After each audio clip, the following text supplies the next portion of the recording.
یہاں یہ بھی پتہ چل گیا کہ جو لوگ اپنے آپ کو کہتے ہیں نا ہم صرف کتاب کو مانتے ہیں، علمی کتابی ہیں، علمی کتابی ہیں، تو یہاں تو اللہ علمی کتابی نہیں، اللہ تو کہہ رہے ہیں ان لوگوں کو فالو کرو، لوگوں کو۔ آپ اپنے آپ کو اللہ اور اس کے محبوب صلی اللہ علیہ وآلہ وسلم کی طرف منسوب کریں اور کہہ دیں نہ میں وہابی، نہ میں بابی، میں ہوں مسلم علمی کتابی، نہ میں وہابی سو کارڈ اور نہ میں بابوں کا دفاع کرنے والا بابی، میں علمی کتابی مسلم ہوں، کتاب و سنت پہ چلنے والا۔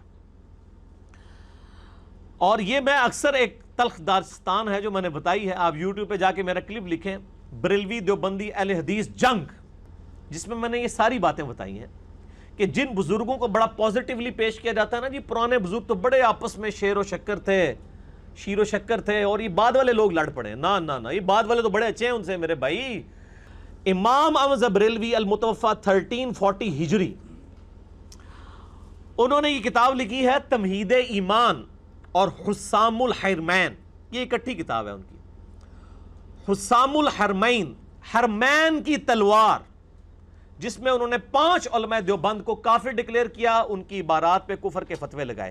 کتاب کا نام ہے حسام الحرمین، حرمین کی تلوار، اور اس پہ علماء حرمین جو اس وقت کے صوفی تھے، درجنوں علماء حرمین سے انہوں نے یعنی تقریض بھی لکھوائی، انہوں نے سگنیچر کر کے انڈورس کیا، بلکہ انہوں نے کہا کہ آپ تو 14ویں صدی کے مجدد ہیں۔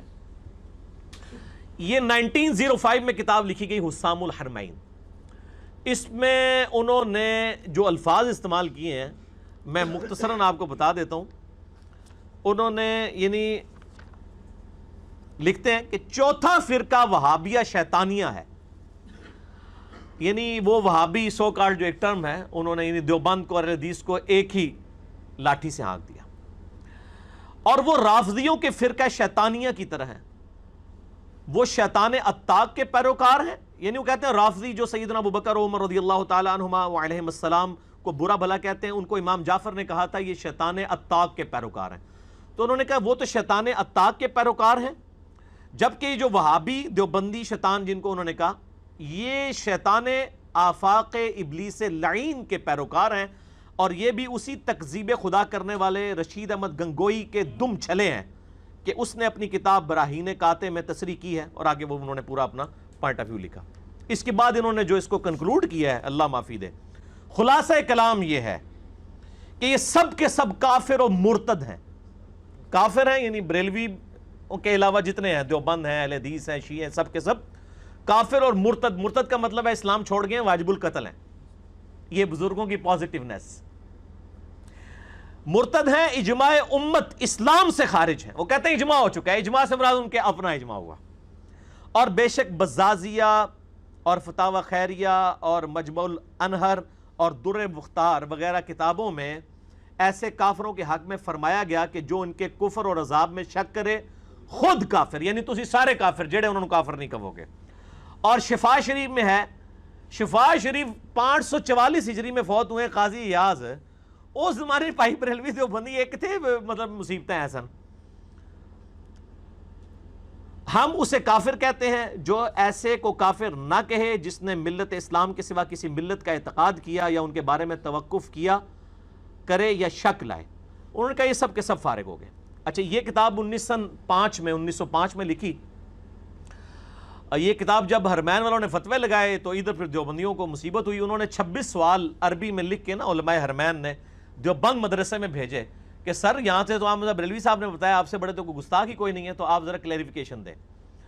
تو اس کے جواب میں 1906 میں 1906 میں آج چل رہی ہے 5 اگست 2018 یہ کتاب لکھی انہوں نے المہند علی المفند۔ اس کا نام بھی آپ دیکھ لیں کتنا خطرناک ہے، المہند، ہند کی تلوار۔ انہوں نے لکھی تھی حسام الحرمین، حرمین کی تلوار، انہوں نے لکھی المہند، ہند کی تلوار۔ ہند کی تلوار بڑی مشہور تھی عرب کے اندر نا، یہ نبی علیہ السلام کے مبارک زمانے میں بھی المہند کہا جاتا تھا، ہند کی تلوار۔ ہند کی 2 چیزیں مشہور تھیں، ایک مسالہ جات اور تلوار، اے دو ساریاں وہ چٹ پٹی چیزیں۔ ہند کی تلوار علی المفند، ایک سٹھیائے ہوئے بابے پر، یعنی جس کا دماغ خراب ہو جائے، اور بابا انہوں نے مراد لیا احمد بریلوی صاحب کو۔ آج لوگ بیٹھ کے، وہ کراچی میں بھی ایک ایکٹر مفتی ہے، وہ بیٹھ کے کہتا ہے نہیں ہمارے سارے بزرگ ایک دوسرے کا بڑا احترام کرتے تھے، اے کرتے سن احترام۔ المہند علی المفند، ہند کی تلوار سٹھیائے ہوئے بابے کے سر کے اوپر، اور بابے سے مراد احمد رضا بریلوی صاحب. اور یہ کتاب کے مصنف ہیں خلیل احمد سہارنپوری، جو شیخ ذکریہ کاندھلی جنہوں نے فضائل اعمال لکھی ہے ان کے مرشد ہیں. اور میں اس کتاب کہتا ہوں المفند علی المفند، ایک بابا دوسرے بابے کے اوپر، ایک سٹھیا ہوا بابا دوسرے سٹھیا ہوئے بابے کے اوپر. یعنی میں بزرگوں سے ہی طریقہ سیکھا نا، انہوں نے المفند دوسروں کا تھا، ہمارے نزدیک دونوں ہی المفند ہیں، کیونکہ جب وہ کہہ رہے ہیں وہ پاگل ہیں، وہ کہہ رہے ہیں وہ پاگل ہیں، تو ایک ہی بات ہوئی. تو المفند علی المفند، ایک بابا دوسرے بابے پہ. اس کتاب کے اندر اور اس میں پھر کئی علماء دیوبند نے سگنیچر کیے، انہوں نے علماء حرمین کے 26 سوالات کے جوابات دیے، انہوں نے اس پہ بھی تقریزیں لگا دی، اور ان کا نہیں جی آپ اچھے ہیں. اور پھر دیوبندی کہتے ہیں دیکھیں جی احمد رضا بریلوی صاحب نے جو فتوے لیے تھے نا وہ واپس لے لیے حرمین کے علماء نے. نہ میرے بھائی، حسام الحرمین میں جن مولویوں کے سگنیچرز ہیں نا اور جس میں ان کے سگنیچر ہیں وہ دونوں ڈیفرنٹ ہیں. یہ نہیں ہے کہ انہوں نے اس کو بھی انڈورس کیا ہے سوائے ایک آدھ بندے کے. اے پارٹی لادا وہ پارٹی لادا ہے، یہ دو پارٹیاں ہیں جی نے، ٹھیک ہو گیا جی. تو انہوں نے دو پارٹیوں خوش رکھا ہے، اے مولوی اور اپنی پبلک کی مت ماری. نہیں، علماء نے فتوے واپس لے لیے تھے، ہمارے بزرگوں کو کلین چٹ. وہ اتنی گستاخانہ باتیں ہیں، میں تو ان کو گستاخانہ سمجھتا ہوں. میرا تو مسئلہ 71B ہے جس میں نے بریلوی دیوبندی اہل حدیث سب کے بارے میں بتایا کہ جو ان کے بزرگوں کی عبارتیں ہیں، عبارتوں کو آپ کفریہ کہیں، بزرگوں پہ فتوے نہ لگائیں. بزرگ فوت ہو چکے ہیں، ہو سکتے ہیں مرنے سے پہلے انہوں نے توبہ کر لیو. 1 ٹن کا حسن ظن رکھ لیں اپنی پگڑی کے اوپر کہ ہو سکتا ہے توبہ کر لیو. اس پہ اشری تھانوی صاحب کے بھی سگنیچر ہوئے میں، ٹھیک ہو گیا جی. اور اشری تھانوی صاحب اس میں ان کی تقریز لگی ہے، وہ کہتے ہیں میں اس کا مقرر اور معتقد ہوں، یعنی اس کتاب کو میں نے پڑھا ہے، میں قاری ہوں اس کتاب کا، المحند کو میں نے پڑھ لیا ہے، میں اس کتاب کا معتقد بھی ہوں. کون؟ اشری تھانوی صاحب. اور افطرا کرنے والوں کا معاملہ میں اللہ کے حوالے کرتا ہوں. میں ہوں اشرف علی تھانوی، حنفی چشتی. اللہ میرا خاتمہ خیر کے ساتھ فرمائے. اللہ کرے خیر کے ساتھ ہی خاتمہ ہوا ان کا، لیکن انہوں نے اپنے ساتھ حنفی چشتی لکھا ہے، محمدی نہیں لکھا، انہوں نے حنفی چشتی لکھا ہے.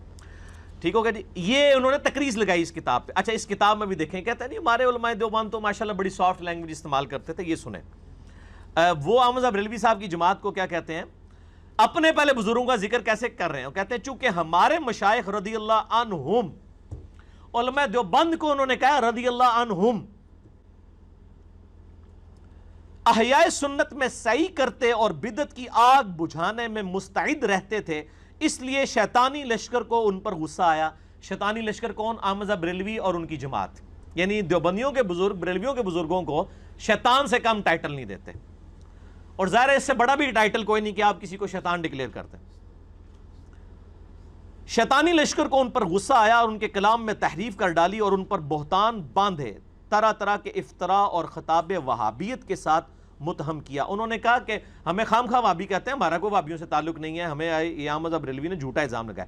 مگر حاشا کہ وہ ایسے ہوں. وہ کہتے ہیں ایسا ہو ہی نہیں سکتا، بلکہ بات یہ ہے کہ یہ سنت اللہ ہے جو کہ خواص اولیاء میں ہمیشہ جاری رہی ہے. چنانچہ اپنی کتاب میں اللہ تعالیٰ خود ہی ارشاد فرماتا ہے کہ اور اس طرح ہم نے ہر نبی کے دشمن بنا دیے جنوں انس کے شیاطین. وہ کہتے ہیں جس طرح نبیوں کے دشمن من الجنت والناس ہوتے ہیں نا، ہمارے علماء دیوبند رضی اللہ عنہم اجمعین کے جو رضی اللہ عنہم، انہوں نے کہا بھائی میں نہیں جے کیا اللہ کو ڈرنا وا میں دوئے انہوں نہیں کہندا. تو کہتے ہیں وہ ان کے دشمن جو ہیں وہ یہ احمد رضا بریلوی یہ شیطان ہے من الجنت والناس. تو یہ بزرگوں کی پازیٹیونیس. اچھا، اس کے بعد آج تو یہ ریالوں کے چکر میں سعودیہ اور یہ اہل حدیث دیوبندی بھائی بھائی بنے ہوئے ہیں. اہل حدیث دیوبندی بھائی بھائی، بریلوی قوم کہاں سے آئی؟ پہلے وہ نعرہ ہوتا تھا سنی شیعہ بھائی بھائی، دیوبندی قوم کہاں سے آئی؟ لیکن آج کل کچھ اور ہی نعرہ ہے، نہ میں وہابی نہ میں بابی، میں ہوں مسلم علمی کتابی. اے علمی کتابی گل.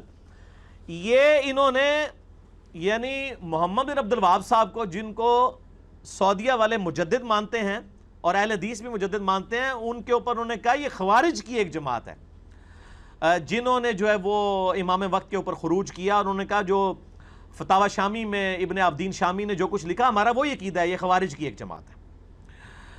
ہمارے نزدیک ان کا حکم وہی ہے جو صاحب در مختار نے فرمایا، اور خوارج کی ایک جماعت ہے شوکت والی جنہوں نے امام پر چڑھائی کی تھی تاویل سے کہ امام کو باطل یعنی کفر یا ایسی معصیت کا مرتکب سمجھتے تھے جو قتال کو واجب کرتی ہے. اس تاویل سے یہ لوگ ہماری جان و مال کو حلال سمجھتے اور ہماری عورتوں کو قید بناتے تھے. آگے فرماتے ہیں ان کا حکم باغیوں کا ہے، اور پھر یہ بھی فرمایا کہ ہم ان کی تکفیر صرف اس لیے نہیں کرتے کہ یہ فعل تعویل سے ہے، اگرچہ باطل ہی صحیح۔ اور علامہ شامی نے اس کے حاشیے میں فرمایا جیسا کہ ہمارے زمانے میں عبد الوہاب کے تابعین سے سرزد ہوا کہ نجد سے نکل کر، یہ عبد الوہاب نہیں ہے، محمد بن عبد الوہاب ہے، نجد سے نکل کر حرمین شریفین پر غالب ہوئے، اپنے کو حنبلی مذہب بتاتے ہیں، مگر ان کا عقیدہ یہ تھا کہ بس وہی مسلمان ہے جو ان کے عقیدے کے خلاف وہ مشرک ہے، اور اسی بنا پر انہوں نے اہل سنت اور علماء اہل سنت کا قتل مباح سمجھ رکھا تھا، یہاں تک کہ اللہ تعالیٰ نے ان کی شوکت توڑ دی۔ بھئی شوکت واپس آ گئی ہے تو انہوں نہیں پتا، 1925 میں دوبارہ وہ غالب آ گئے ہیں، تو اسی تو فوت ہو گئے ہو نا۔ اس کے بعد میں کہتا ہوں کہ عبد الوہاب اور اس کے تابع کوئی شخص بھی ہمارے کسی سلسلہ مشائخ میں نہیں ہے، نہ تفسیر اور فقہ کے علمی سلسلے میں، نہ تصوف میں۔ وہ کہتے ہیں نہ ہمارے یہ تصوف کے سلسلوں میں، نہ علمی، ہم تو یعنی محمد وہاب کو آن ہی نہیں کرتے ہیں۔ یہ جناب پازیٹیونیس ہے۔ اللہ تعالیٰ فرماتا ہے قرآن حکیم میں ان الدین عند اللہ الاسلام، the only acceptable religion in the sight of Allah is Islam۔ اللہ کے حضور قیامت والے دن جو قابل قبول دین ہے وہ صرف اسلام ہے۔ پھر فرمایا وَمَن يَبْتَغِ غَيْرَ الْإِسْلَامِ دِينًا، جو کوئی اسلام کے علاوہ کوئی اور دین لے کر قیامت والے دن میرے پاس حاضر ہوا، فَلَن يُقْبَلَ مِنْهُ، ہم اس سے اس کا دین ہی قبول نہیں کریں گے۔ اور پھر فرمایا کہ وَهُوَ فِي الْآخِرَةِ مِنَ الْخَاسِرِينَ، ایسا شخص خسارہ پانے والوں میں ہو جائے گا۔ یہ ہم نے اپنے منہج کے اوپر پہلے نمبر پہ یہ آیت لکھ کے لگائی ہے، سورہ آل عمران آیت نمبر 85۔ اور قرآن پاک تو واضح کہہ رہا ہے وَاعْتَصِمُوا بِحَبْلِ اللَّهِ جَمِيعًا وَلَا تَفَرَّقُوا، اللہ کی رسی یعنی قرآن کو مضبوطی سے تھام لو اور فرقوں میں مت بٹو۔ اور یہ قرآن غدیر خم کی حدیث جہاں قرآن اور اہل بیت کا ذکر کیا، صحیح مسلم میں انٹرنیشنل نمبر کے مطابق 6225 سے لے کے 6228 تک 4 طرق ہیں صحیح مسلم میں، اس میں کہا گیا کہ اللہ کی رسی قرآن ہے، اس کو مضبوطی سے پکڑو، فرقوں میں نہ بٹو۔ یعنی کامن بانڈ قرآن ہوگا، پھر فرقہ واریت ختم ہوگی۔ فرقہ واریت جب ہی ختم ہوگی جب آپ قرآن کو پکڑیں گے، جب قرآن کو چھوڑ دیں گے فرقے بنیں گے، کیونکہ کامن بانڈ نہیں رہے گا۔ اور نبی صلی اللہ علیہ وآلہ وسلم کو اللہ تعالیٰ نے قرآن حکیم میں کیٹاگوریکل مینشن کیا سورۃ الاحقاف کی شروع کی آیات میں کہ کافر آپ سے جب بحث کریں آپ ان سے کہیں ایتونی بکتاب من قبل ھذا او اثارۃ من علم ان کنتم صادقین، اس قرآن سے پہلے کوئی کتاب ہے وہ میرے پاس لے کے آؤ، مجھے دلیل اس کتاب کی پیش کرو، یا انبیاء کے آثار کوئی علم میں سے آ رہے ہوں تو اس میں سے پیش کرو اگر تم سچے ہو۔ ہم بھی یہی کہتے ہیں کہ نہ میں وہابی نہ میں بابی، میں ہوں مسلم علمی کتابی، ایتونی بکتاب من قبل ھذا او اثارۃ من علم ان کنتم صادقین۔ تو کتابوں پہ اکٹھا کرنا ہے، کامن ٹرمز پہ اکٹھا کرنا ہے۔ قل یا اہل الکتاب تعالوا الی کلمۃ سواء بیننا وبینکم الا نعبد الا اللہ، آؤ اہل کتاب ہم اس بات پر اکٹھے ہو جائیں جو تم میں ہم میں کامن ہے کہ ہم عبادت کریں ایک اللہ کی۔ یعنی یہ کہتے ہیں کہ جی آپ بنیان پہنی رکھیں اہل حدیث کی، بنیان پہنی رکھیں شیعہ کی، بار کرتا اسلام کا، تو اکٹھے ہو جائیں، کبھی اکٹھے نہیں ہوں گے۔ اس طرح اکٹھے ہونے کا مطلب ہے کامن ٹرمز پہ، کتاب و سنت پہ اکٹھے ہوں، بابوں پہ نہیں، کتابوں پر، بزرگوں پہ نہیں، اماموں پر۔ میرا یہ بھی کلپ ہے، اماموں اور بزرگوں میں فرق ہے، اور درمیانے بزرگ اور پرانے بزرگوں میں فرق۔ یہ کہتے ہیں نا پرانا 800 سال، وہ 800 سال کو پرانا ہوتا ہے، 800 سال بعد ہم بھی پرانے بزرگ ہو جائیں گے؟ نہ، 1400 سال پرانے بزرگ، یہ 800 سال جو یہ درمیانے ہیں، پرانے بزرگوں کو مانے، وہ یہ بیٹھے ہوئے ہیں، ان کی کتابیں ہیں آج، یہ بھی زندہ ہیں آج اپنی کتابوں میں الحمدللہ، چاہے امام بخاری ہوں، مسلم ہوں، ابو داؤد ہوں، ترمذی ہوں، نسائی ہوں، ابن ماجہ ہوں، امام حنیفہ ہو، شافعی ہوں، مالک ہوں، احمد بن حنبل ہوں رضی اللہ عنہم اجمعین ورحمہم اللہ اجمعین وعلیہم السلام اجمعین الحمدللہ۔ تو کتابوں پر، اور پھر طارق جمیل صاحب اکثر کہہ دیتے ہیں اپنی ویڈیوز میں کہ جی کسی کا چھیڑو نہ اپنا چھوڑو نہ، نہ اپنا پہلے چھوڑو، دوسروں کو بھی چھیڑ کے دیکھو، سب کے پاس کچھ نہ کچھ حق موجود ہے، سب سے وہ حق اکٹھا کریں اور اس کو ایکسیپٹ کریں۔ یہ نہیں ہے کہ ہر ایک نے اپنا حق سنبھالا ہوا ہے اور اللہ تعالیٰ ہمارے کل حزب بما لدیہم فرحون، ہر فرقہ اس پہ خوش ہے جو اس کے پاس ہے۔ اہل حدیث بیٹھے ہیں جو ساڑی تو ہیتے صحیح ہے نا جی، باقی چیزیں چھڑو، پاویں جدیدیاں سی تو ہیتے صحیح ہے نا۔ اس طریقے سے بریلویوں کے وہ کہتے ہیں جناب بزرگوں کو تو ہم نہیں پکڑا ہوا ہے نا، میلاد دیکھو نا سوائے ابلیس کے جہاں میں سبھی تو خوشیاں منا رہے ہیں۔ دیوبندی کہتے ہیں صحابہ کے دفاع میں تو ہم ہی کھڑے ہیں نا، باقی چیزیں چھوڑو، ٹھیک ہو گیا جی۔ اور شیعہ کہتے ہیں جی جناب غدیر خون پہ تو ہے ہی اہل بیت تھا، نہیں سر قرآن بھی سی نال، ایاک نعبد و ایاک نستعین بھی تھا، وہ چھوڑ دیا آپ نے، اہل بیت کو پکڑ لیا۔ بھائی سب کو پکڑیں، جہاں جہاں حق ہے اس کو جمع کریں اور اس کو ایکسپٹ کریں. الحمدللہ. تو اپنا پہلے چھوڑیں پھر دوسروں کو بھی چھیڑیں. یہ کبھی بھی اتحاد نہیں ہوگا کہ اپنا چھوڑو نا. میرے بھائی کیسے بریلوی اکٹھے ہو جائیں گے گستاخانہ عبارتوں کو ایکسپٹ کرتے ہوئے دیوبندیوں کے ساتھ؟ آپ کو دستبردار ہونا پڑے گا ان عبارتوں سے. اسی طریقے سے بریلویوں کی گستاخانہ عبارتوں سے ان کو دستبردار ہونا پڑے گا. اہل حدیثوں کو اپنے بزرگوں سے دستبردار ہونا پڑے گا، اور ایک بزرگ کو اپنا بزرگ مانے. امام کائنات سید الاولین والآخرین شفیع المذنبین رحمت للعالمین سیدنا و مولانا امام اعظم محمد رسول اللہ صلی اللہ علیہ وآلہ وسلم کو، اور انہی سے اپنا رشتہ مضبوط کریں. اور اللہ تعالیٰ نے قرآن حکیم میں واضح ہم نے اپنے منہج پہ بھی لکھا ہے، سورۃ الانعام آیت نمبر 159، ان الذین فرقوا دینہم وکانوا شیعا، جنہوں نے بے شک اپنے آپ کو فرقوں میں بانٹ لیا اور گروہوں میں بٹ کے دین میں فرقہ واریت داخل کی، گروہوں میں بٹ کے. لست منہم فی شیء، اے نبی علیہ السلام آپ کا ان سے کوئی تعلق نہیں ہے. انما امرہم الی اللہ ثم ینبئہم بما کانوا یفعلون، ان کا معاملہ اللہ کے سپرد، قیامت والے دن اللہ تعالیٰ ان کو بتا دے گا جو دنیا میں انہوں نے کرتوت کیے تھے. یہ جو فرقے انہوں نے بنائے تھے اللہ تعالیٰ ان کو پوچھے گا. وہ کہتے ہیں جی وہ بشارت ہے جی فرقے بنیں گے، اور بشارت نہیں ہے. صحیح مسلم میں حدیث ہے قرب قیامت میں عورتیں ایسا لباس پہنیں گی گویا ننگی ہوں، تو یہ بشارت ہے کہ جی اپنی عورتوں کو آپ ننگا لباس بناؤ؟ یہ خبر ہے کہ بچنا اس کام سے. میری امت فرقوں میں بٹ جائے گی، بچنا فرقوں میں بٹنے سے. ایک گروہ، وہ بھی فرقہ نہیں کہا، گروہ قیامت تک حق پہ کام رہے. کون رہے گا؟ صحابہ کرام کیا بریلوی دیوبندی اہل حدیث شیعہ تھے؟ کیا تھے؟ مسلم. ملت ابیکم ابراہیم ہوا سماکم المسلمین من قبل وفی ھذا، پیروی کرو ابراہیم کی ملت کی جنہوں نے تمہارا نام اس قرآن کے نزول سے پہلے مسلم رکھا، اور اللہ نے بھی اس قرآن میں تمہارا نام مسلم رکھا ہے. تو پھر میں صحیح کہتا ہوں نا، نہ میں وابی نہ میں بابی، میں ہوں مسلم علمی کتابی. الحمدللہ. مسند امام احمد میں صحیح سند کے ساتھ حدیث ہے. مشکات میں آپ کو 166 نمبر یہ حدیث مل جائے گی انٹرنیشنل نمبرنگ پہ. آپ صلی اللہ علیہ وآلہ وسلم نے زمین پہ ایک لکیر سیدھی کھینچی، دائیں بائیں ٹیڑھی لکیریں کھینچی، اور پھر آپ نے سیدھی لکیر کے اوپر یوں انگلی رکھ کے فرمایا، سورہ الانعام آیت نمبر 153، وَأَنَّ هَذَا صِرَاطِي مُسْتَقِيمًا فَاتَّبِعُوهُ وَلَا تَتَّبِعُوا السُّبُلَ، یہ ہے میرا راستہ جو کہ سیدھا ہے، اس کی پیروی کرو، اور ارد گرد کے ٹیڑھے راستوں کی پیروی نہ کرو، وہ تمہیں اللہ کی راہ سے بہکا دیں گے. یہ وہ چیز ہے جس کی اللہ تعالیٰ تمہیں وصیت کرتا ہے. پھر آپ صلی اللہ علیہ وآلہ وسلم نے فرمایا یہ جو ٹیڑھے راستے ہیں نا، ہر راستے کے اوپر ایک شیطان بیٹھا ہے تمہیں اپنی طرف بلا رہا ہے، جبکہ یہ درمیانہ راستہ میرا راستہ ہے، اس کی پیروی کرو. تو اسی پر آئیں. اور حجۃ الوداع کا خطبہ المستدرک الحاکم میں انٹرنیشنل نمبر کے مطابق کتاب العلم چیپٹر میں 318 نمبر حدیث ہے. میں اپنے بعد دو چیزیں تم میں چھوڑ کے جا رہا ہوں، ایک اللہ کی کتاب اور اس کی سنت، اس کے نبی علیہ السلام کی سنت. ان کو مضبوطی سے پکڑ لینا، کبھی گمراہ نہیں ہوگے. اور آپ صلی اللہ علیہ وآلہ وسلم نے یہ بھی نہیں فرمایا کہ میں ابو بکر کو چھوڑ کے جا رہا ہوں، عمر کو، عثمان کو، علی کو، ابو ہریرہ کو، طلحہ کو، زبیر کو رضی اللہ عنہم اجمعین، کیونکہ آپ کو پتا تھا انہوں نے بھی فوت ہو جانا ہے. 2 سال کے بعد ابو بکر بھی فوت ہو گئے، 10 سال کے بعد آلموسٹ تقریباً بلکہ 13 سال کے بعد سیدنا عمر بھی شہید ہو گئے، 25 سال کے بعد سیدنا عثمان بھی شہید، اور 30 سال کے بعد خلافت راشدہ ختم، سیدنا علی بھی شہید، اور آخری صحابی ابو طفیل عامر بن واصلہ المتوفى 110 ہجری نبی علیہ السلام کی وفات کے 100 سال کے بعد فوت ہو گئے، اور آج 1439 ہجری چل رہا ہے. آخری صحابی کو فوت ہوئے بھی 1329 سال ہو چکے ہیں، لیکن کتاب و سنت زندہ ہے، قیامت تک زندہ رہے گی. فرمایا کتاب و سنت چھوڑ کے جا رہا ہوں، ان کو پکڑ لینا، کبھی گمراہ نہیں ہوگے. اسی تو ہم کہتے ہیں نہ میں وہابی نہ میں بابی، میں ہوں مسلم علمی کتابی. ٹھیک ہے نا؟ تو ہمارے اماموں نے کتابیں لکھ کے ہمارے حوالے کی ہیں.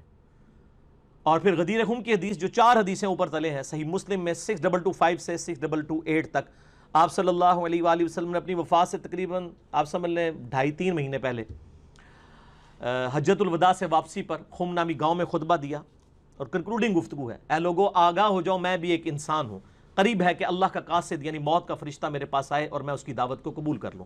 میں اپنے باتوں میں 2 بھاری چیزیں چھوڑ کے جا رہا ہوں. ان میں سے پہلی چیز اللہ کی کتاب ہے، اس میں ہدایت ہے، اس میں نور ہے. تم اللہ کی کتاب کو پکڑو، اپنا تعلق اس کتاب کے ساتھ مضبوط کرو. اللہ کی کتاب اللہ کی رسی ہے، جو اس کو پکڑے گا ہدایت پر ہوگا، جو چھوڑ دے گا گمراہ ہو جائے گا. وَاعْتَصِمُوا بِحَبْلِ اللَّهِ جَمِيعًا وَلَا تَفَرَّقُوا. اور پھر فرمایا دوسری باری چیز میرے اہل بیت ہیں، میں اپنے اہل بیت کے معاملے میں تمہیں اللہ کا خوف دلاتا ہوں، اللہ کا خوف دلاتا ہوں، اللہ کا خوف دلاتا ہوں. 3 دفعہ ارشاد فرمایا امت نے قرآن بھی پس پش ڈال دیا، اہل بیت کے ساتھ بھی جو کچھ حشر کیا وہ آپ کے سامنے ہے۔ تو الحمدللہ اس پلیٹ فارم سے قرآن کی توحید بھی بیان ہو رہی ہے، سنت کی تعلیمات بھی بیان ہو رہی ہیں، اور اہل بیت کا دفاع بھی ہو رہا ہے الحمدللہ۔ کیوں ہو رہا ہے؟ کیونکہ نہ میں وہابی، نہ میں بابی، میں ہوں مسلم علمی کتابی۔ اللہ تعالیٰ سے دعا جو حق بات میں نے کہی اللہ تعالیٰ ہمارے دلوں میں راسخ فرمائے، اگر جذبات میں میرے منہ سے کوئی غلط بات نکل گئی تو اللہ تعالیٰ ہمارے دلوں سے ہی معاف کر دے، ہمیں کتاب و سنت کی تعلیمات پر عمل کر کے دوسرے بھائیوں تک پہنچانے کی توفیق عطا فرمائے۔ سبحانک اللہم و بحمدک، اشہد ان لا الہ الا انت، استغفرک و اتوب الیک، وما علینا الا البلاغ المبین۔ جزاکم اللہ خیرا۔